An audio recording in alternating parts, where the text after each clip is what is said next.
Hey guys, did you know you can pick up your Walmart pharmacy prescription at the Walmart Pharmacy Drive Thru?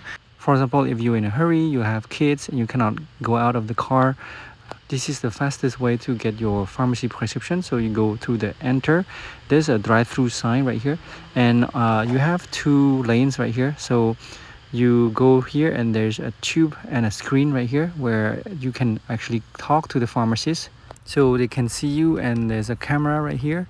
You can talk and see the pharmacy as well, and you can see right here there's a tube that contains the pharmacy prescription that they will send, and this is empty because the previous customer just picked it up, and this tube will go up once they need to refill it.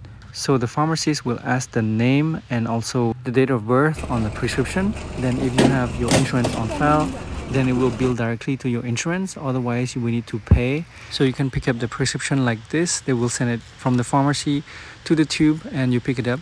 And there's a box right here that you can open.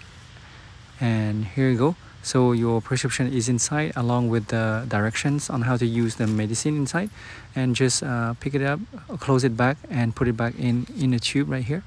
And you can actually choose to send it back the tube right here by sending send, and it will go back up to the pharmacy. So in terms of wait time, I think it takes as long as if you parked and go inside the pharmacy and take your prescription. But if you are busy or you cannot go inside, then this is the best option for you, so you don't need to park and walk inside. So if you find this video helpful, please give a like and subscribe so YouTube can recommend this video to other people. Thank you guys for watching. Bye.